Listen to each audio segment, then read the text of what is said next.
Cześć, witam Was na kanale Smart Test. Dzisiaj chciałem Was zaprosić do, może nawet nie recenzji, a bardziej prezentacji skanera 3D. Jest to skaner marki Creality, marki, która bardzo dobrze jest znana, jeżeli chodzi o drukarki 3D.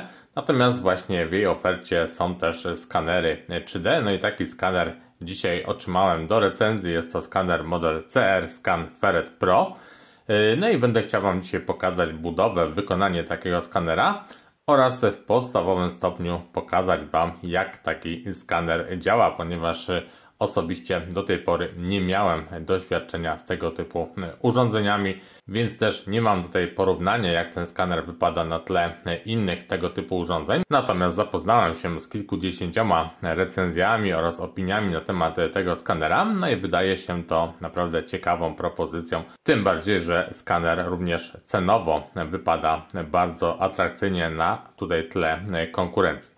Tak więc nie przedłużając, zobaczmy sobie, co otrzymujemy w tym szarym pudełku. No i jak widzicie, wewnątrz mamy nasz skaner zapakowany w specjalne etui. Tak to wygląda. Wykonane z dobrej jakości materiału. Wewnątrz oczywiście wszystkie elementy, które potrzebujemy do uruchomienia tego skanera. Czyli mamy instrukcję obsługi, tutaj jest też jakaś karta serwisowa, no i tutaj wszystkie elementy skanera. Tak więc może ja sobie teraz to rozpakuję i za chwileczkę powiem Wam, co w tym pudełku się znalazło. A tak wygląda już cały zestaw po rozpakowaniu, więc jak widzicie, mamy tutaj sporo elementów. Oczywiście najważniejszym elementem zestawu jest sam skaner. Tak ten skaner się prezentuje, jeżeli chodzi o konstrukcję. Obudowa wykonana z aluminium, bardzo dobrej jakości. No i oczywiście tutaj nasz skaner podczerwieni na froncie, składający się z projektora podczerwieni oraz dwóch odbiorników podczerwieni. Całość uzupełnia natomiast kamera klasyczna do skanowania kolorów i też tekstur. Jeżeli chodzi o elementy podłączeniowe tego skanera, to mamy tutaj złącze USB typu C. Za chwileczkę pokażę Wam, jak to wszystko złożyć. Drugim bardzo ważnym elementem tego zestawu jest oczywiście ta rękojeść, na której będziemy ten skaner sobie montowali. Oczywiście z wykorzystaniem takiego adaptera, który przykręcamy do rękojeści i następnie przykręcamy do tego adaptera skaner. To jest w tej prostszej wersji, natomiast pokażę Wam jeszcze inny sposób podłączenia. O tyle ważny element ta rękojeść, ponieważ tutaj znajduje się akumulator, bateria, za pomocą której będziemy zasilali samą kamerę. Jak widzicie, przycisk Power, mamy 4 diody informujące nas o stopniu naładowania tej baterii. W tym momencie jest to 75%. No i w tej rękojeści mamy też dwa złącza USB. Teraz kolejny, równie bardzo ważny element, a mianowicie ten hub Wi-Fi. Hub, który pozwala nam się łączyć z komputerem czy naszymi urządzeniami mobilnymi bezprzewodowo, czyli nie musimy tej kamery podłączać właśnie za pomocą złącza USB, tego przewodu USB, który jak widzicie też jest w zestawie, ale za pomocą łączności Wi-Fi, przez to ten skaner staje się jeszcze bardziej mobilny. Jeżeli chodzi o tutaj sam ten hub, to jak widzicie mamy tutaj tylko wejście z zasilania 5V 3A, złącze przyłączeniowe, no i od góry złącze USB-C do połączenia tego huba oczywiście z naszą kamerą. Kolejny element zestawu to jest taki mini statyw, który przykręcamy sobie do naszej rękojeści, jeżeli będziemy oczywiście chcieli skanować coś statycznie, na przykład w ten sposób. Oczywiście to też możemy złożyć, może ta rękojeść być dzięki temu nieco dłuższa. Adapter do podłączenia telefonu. Do czego nam to potrzebne? Oczywiście możemy skanować bezprzewodowo do komputera, do jakiegoś tabletu, telefonu, który będzie gdzieś stał na biurku, ale możemy też to wszystko przykręcić w ten sposób, że przykręcamy sobie ten adapter do naszego statywu, później wkładamy telefon i tutaj od góry oczywiście zamontujemy sobie naszą kamerę. Jeżeli chodzi o pozostałe elementy zestawu, to mamy jeszcze adapter ze złącza USB-A na USB-C. Znaczniki to jest bardzo przydatne przy skanowaniu jakichś regularnych płaszczyzn jednokolorowych, gdzie skaner może nie do końca dobrze rozpoznawać jakieś tutaj płaszczyzny. No i pozostałe przewody przyłączeniowe do zmontowania całego skanera. Ja tobie teraz złożę ten zestaw i pokażę wam, jak to wygląda już po złożeniu. A tak wygląda już skaner podłączony na tym tutaj statywie, czyli mamy tutaj nasz hub Wi-Fi podłączony do kamery, no i podłączony też do tej rękojeści, w której jest bateria, więc całość tutaj jest już zasilana. Oczywiście, jeżeli teraz byśmy sobie tutaj zamontowali nasz telefon w tym uchwycie takim rozsuwanym i chcieli przesyłać przewodowo na ten telefon obraz z kamery, to wówczas wykorzystujemy ten przewód, którym łączymy kamerę z telefonem oraz rękojeścią zasilającą. Wówczas oczywiście nie podłączamy już tego modułu Wi-Fi. Tak więc tutaj dowolność, jeżeli chodzi o połączenie, również możemy podłączyć tą kamerę bezpośrednio do komputera za pomocą tego długiego przewodu USB, który również, jak widzicie, jest w zestawie. Jesteśmy teraz na stronie sklepu Geekbuying, z którego ja sobie sprowadziłem ten skaner do recenzji. No i co ważne, jak widzicie, skaner dostępny jest w magazynach w Polsce, wysyłka zupełnie bezpłatna, no i cena tego skanera 1591 zł. Natomiast w ciągu najbliższych 2-3 dni powinienem mieć dla Was jeszcze kody rabatowe na ten skaner, więc sprawdzajcie pod filmem w komentarzach. Teraz jeżeli chodzi o takie najważniejsze cechy tego skanera, to przede wszystkim zobaczmy sobie na tych slajdach. Duża dokładność skanowania, tutaj dokładność do 0,1 mm. Mamy Wi-Fi już 6. generacji na pokładzie, mamy system antywstrząsowy, no i szybkie przesyłanie danych. Teraz jeżeli chodzi o tą głębię koloru, 24-bitowy pełny kolor przy skanowaniu. Aplikacja do skanowania dostępna na systemy macOS, iOS, Android oraz też Windows, czyli na każdym urządzeniu będziemy mogli sobie z tego skanera skorzystać. Tutaj macie pokazane przykładowe skanowanie na przykład kół samochodowych, jak to wygląda. Co ważne, większość skanerów ma problem z czarnymi metalowymi obiektami. Jeżeli chodzi o skanowanie, potrzebujemy do tego specjalnych sprayów. W przypadku skanera, który dzisiaj widzicie, takiej potrzeby nie ma. Na kolejnych slajdach widzimy jeszcze informacje odnośnie tej funkcji antywstrząsowej o właśnie skanowaniu tych czarnych metalowych obiektów bez użycia sprayu. Następnie mamy tutaj pokazane skanowanie różnych przedmiotów, czy to właśnie z użyciem samej kamery, czy też całego zestawu z telefonem, tak jak tu w tym przypadku. No i później oczywiście widzimy w aplikacji, jak to wszystko będzie wyglądało po zeskanowaniu. Informacje o szybkim przesyłaniu danych za pomocą Wi-Fi 6. generacji, możliwości właśnie łatwego skanowania obiektów, osób w 3D z wykorzystaniem tutaj tego huba do przesyłania bezprzewodowego materiału na nasze urządzenia. No i tutaj macie ciekawy przykład zeskanowanej osoby w 3D za pomocą właśnie tego skanera. Duża mobilność, łatwość przenoszenia, przechowywania, możliwość skanowania właśnie gdzieś na dworze w różnych warunkach oświetleniowych. System tej regulacji położenia kąta, ustawienia tych wszystkich elementów, które Wam już pokazywałem. No i tak naprawdę tutaj jeszcze zastosowanie, czyli przenoszenie obrazu ze skanera właśnie do drukarki 3D i drukowanie tych skanów, tych przedmiotów, które sobie zeskanowaliśmy.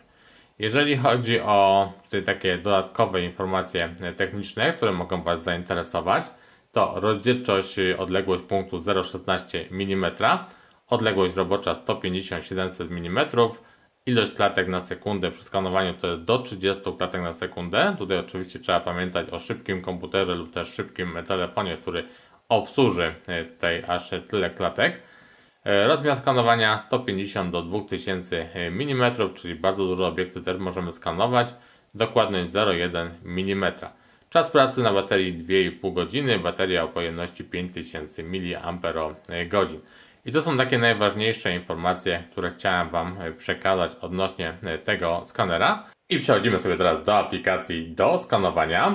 Aplikacja nazywa się Creality Scan. Pobieramy ją ze strony producenta, czyli marki Creality. Link oczywiście znajdziecie w instrukcji obsługi. I po pierwszym uruchomieniu aplikacji mamy tutaj takie wstępne informacje odnośnie samego skanowania.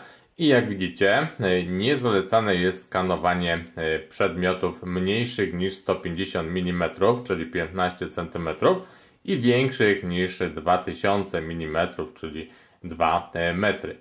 Przechodzimy sobie na kolejny ekran. Tu mamy pokazane właśnie skanowanie geometryczne, skanowanie tekstur, marker. Warto się z tymi wszystkimi informacjami zapoznać. Natomiast tutaj mamy też dostęp do różnych tutorialów, które pokażą nam dokładnie, jak powinniśmy tutaj skanować. Mamy też odnośnik do pobrania oprogramowania, mamy też odnośnik do Facebooka, gdzie też znajdziecie dużo informacji na temat właśnie skanowania. Ok, możemy to oczywiście sobie zamknąć po przeglądnięciu i teraz musimy się połączyć z naszą kamerą. Oczywiście zakładam, że kamerę macie już zmontowaną, tak jak widzieliście przed chwileczką w moim przypadku, więc teraz musimy się połączyć siecią Wi-Fi, jaką kamera nam rozsyła. Czyli wchodzimy w ustawienia Wi-Fi w naszym komputerze, wybieramy sobie sieć Ferret 034 AFB, klikamy połącz z tą siecią, jest to sieć rozsyłana przez naszą kamerę i jak widzicie po połączeniu z siecią od razu w aplikacji mamy aktywne połączenie i w tym momencie możemy już rozpocząć skanowanie przedmiotów. Klikamy skan i teraz zobaczcie, tutaj jest bardzo ważne okno, ponieważ w tym miejscu musimy wybrać, co będziemy skanować, czyli tutaj obiekty, czy to są normalne, czy to jest twarz, czy to jest ciało, więc sobie tutaj zaznaczamy. Następnie jaki będzie rozmiar tych skanowanych obiektów. I w tym momencie, jak widzicie, mamy obiekty duże, czyli od 500 do 2000 mm, średnie od 250 do 500 mm i małe od 150 do 250 mm. Więc załóżmy sobie, że będziemy skanowali jakiś mniejszy obiekt. Następnie, czy będą to geometryczne kształty, tekstury czy markery, zostawmy geometrię, jakość, ustawmy sobie wysoką jakość, no i może niech to będzie oczywiście w kolorze. Klikamy teraz sobie nowy skan i możemy już rozpocząć skanowanie przedmiotu. No i teraz zobaczcie, mamy tutaj obiekt, który będziemy chcieli zeskanować. W górnym oknie tutaj ekranu widzimy podgląd tego obiektu z głównej kamery, tej obiektywu kolorowego. Poniżej mamy oczywiście obraz w podczerwieni, czyli obraz, który będziemy chcieli skanować. Następnie musimy oczywiście sobie teraz przejść do skanowania naszego obiektu. I teraz zobaczcie, ja będę tutaj skanował to za pomocą tego skanera ręcznego. Na tej skali widzimy, czy mamy kamerę na odpowiedniej odległości od obiektu skanowanego i u góry będzie możliwość podglądu skanowania. Więc klikamy sobie Start i teraz zobaczcie, te zielone miejsca to są elementy, które zostały poprawnie zeskanowane naszą kamerą. Natomiast te miejsca czerwone to oczywiście elementy, które jeszcze musimy zeskanować, musimy poprawić. Wymaga to wszystko nieco cierpliwości, nieco wprawy, więc też nie zakładajcie, że od razu wszystko Wam się idealnie uda zeskanować. Natomiast po tutaj dojściu do wprawy, każdym skanem będzie coraz lepiej będzie Wam wychodziło to skanowanie tych poszczególnych elementów. Oczywiście byłoby nam znacznie łatwiej skanować tego typu obiekty, gdybyśmy mieli tutaj taki specjalny obrotowy talerz, na którym ten przedmiot by się obracał, a kamera stałaby w miejscu i rejestrowała tutaj wszystkie szczegóły tego obiektu, tak jak to w tym przypadku obracam go ręcznie, to oczywiście byłoby to wszystko obracane już automatycznie.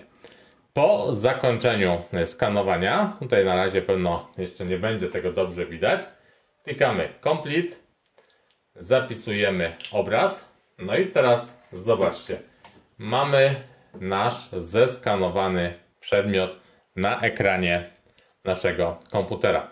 Możemy go tu oczywiście obrabiać, zarządzać tym przedmiotem. Natomiast jak widzicie, tutaj jeszcze dół nam się nie zeskanował poprawnie, natomiast większość elementów, szczególnie od tej strony, gdzie zaczynaliśmy, gdzie mieliśmy tutaj więcej tych skanów, wygląda już całkiem nieźle. Teraz klikamy proces, następuje optymalizacja, no i zobaczmy, jak to będzie dalej wszystko wyglądało. Też czas tego przetwarzania będzie zależny oczywiście od prędkości, szybkości waszego komputera czy też telefonu. No i teraz jak widzicie, wygląda to już bardzo podobnie do tego naszego helikoptera, który skanowaliśmy. Natomiast nadal oczywiście będzie tutaj przetwarzanie tego obrazu. Ja wam oczywiście nie będę dzisiaj pokazywał całego działania tej aplikacji. Jest dużo instrukcji, tutorialów w sieci, czy też na stronie marki Creality, w których możecie dokładnie zapoznać się z możliwościami tego skanera. Ja oczywiście nie jestem grafikiem, więc nie mam też doświadczenia, jeżeli chodzi o tą obróbkę, poprawianie szczegółów, detali takiego skanu. Natomiast osoby, które tym się zajmują na co dzień, to myślę, że będą mogły bardzo dobrze wykorzystać ten skaner. Po zakończeniu tego mapowania w tym przypadku, jeżeli obraz będzie już odpowiedni, to będziemy mogli sobie na przykład taki obraz przesłać już bezpośrednio na przykład na drukarkę 3D i wydrukować dokładnie taki sam przedmiot, jaki skanowaliśmy właśnie za pomocą takiej drukarki. Tak więc no jak widzicie, bardzo ciekawe rozwiązanie. Zauważcie, że wszystkie tutaj szczegóły, szczególnie od tej strony, kiedy dokładnie skanowaliśmy, kiedy zaczęliśmy tą naszą pracę, zostały, jak widzicie, odzwierciedlone na naszym skanie. No i teraz zobaczcie, zakończyło się przetwarzanie naszego skanu. No i jak widzicie, mamy tutaj bardzo dokładne odzorowanie naszego helikoptera. Mamy też tutaj oczywiście zachowaną kolorystykę, nawet tą strukturę drewna.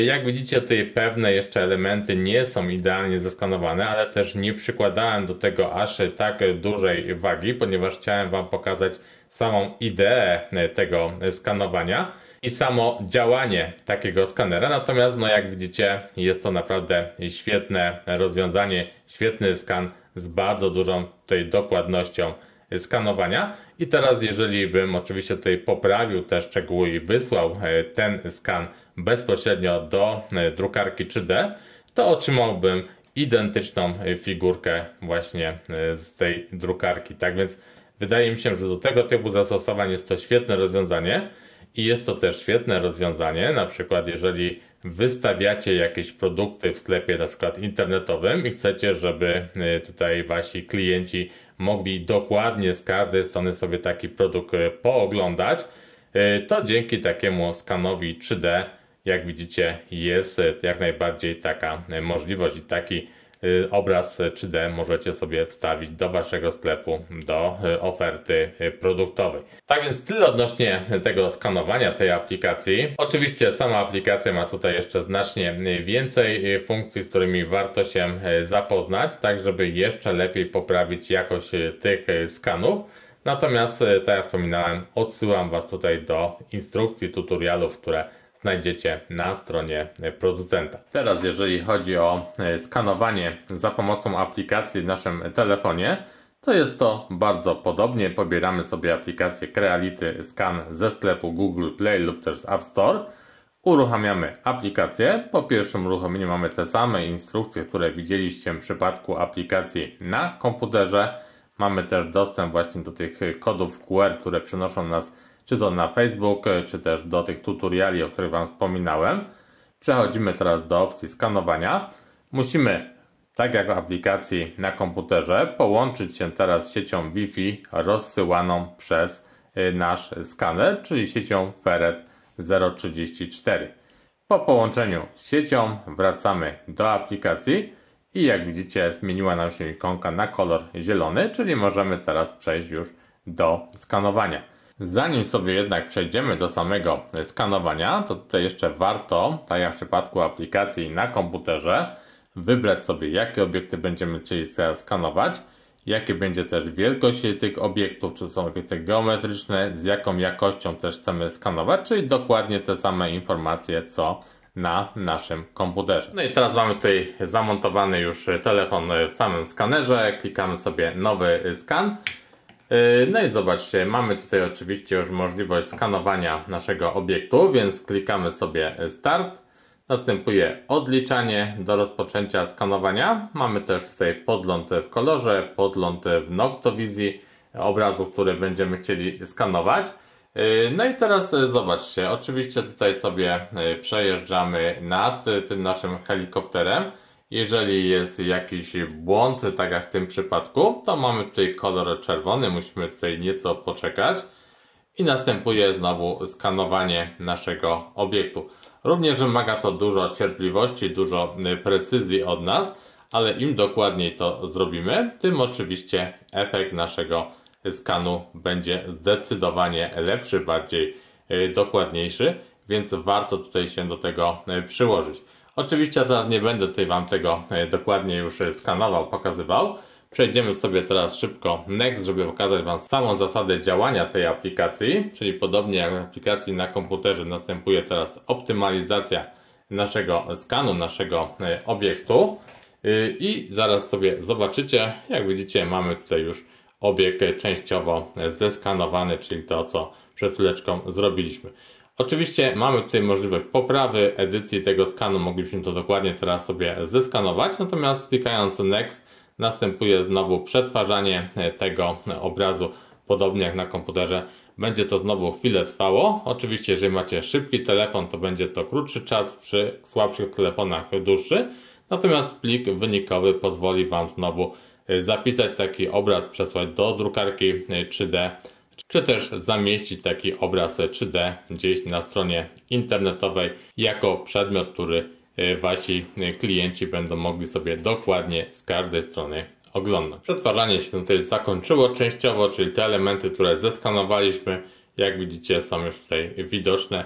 I tak wygląda już nasz końcowy efekt skanowania tego helikoptera, który wykonaliśmy przed chwilą. Ok, na dzisiaj to by było tyle, jeżeli chodzi o tą prezentację skanera 3D marki Creality. Jak widzieliście, urządzenie jest dobrze wykonane, ma całkiem przyjemną aplikację, zarówno tą mobilną na telefony, jak też aplikację na komputery.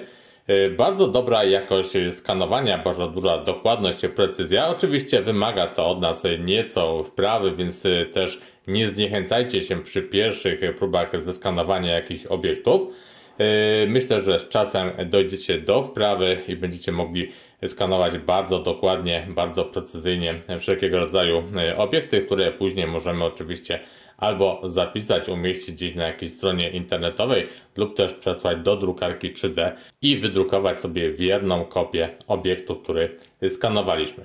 Jeżeli macie jakieś pytania odnośnie tego skanera, to oczywiście piszcie w komentarzach, dzielcie się też swoimi spostrzeżeniami, co Wy sądzicie na temat tego skanera, czy jest to przydatne urządzenie, czy warto taki skaner sobie zakupić, szczególnie jeżeli macie drukarkę 3D lub też prowadzicie sklep internetowy, gdzie chcielibyście zamieszczać zdjęcia swoich przedmiotów w 3D, które klienci będą mogli sobie dokładnie oglądać. Oczywiście ja ze swojej strony jak zwykle proszę Was o łapkę w górę, o subskrypcję kanału, udostępnianie tego materiału. Link do sklepu, gdzie będziecie mogli kupić tą kamerę w najniższej cenie, zamieszczę Wam pod filmem i tak jak wspominałem, w ciągu 2-3 dni będą tam też zamieszczone kody rabatowe, które jeszcze tą cenę będą w stanie Wam obniżyć. Tak więc jeżeli jesteście zainteresowani takim skanerem, no to sprawdzajcie tutaj komentarze. Ja się z Wami dzisiaj już żegnam i do zobaczenia, do usłyszenia przy okazji kolejnych recenzji na kanale Smart Test.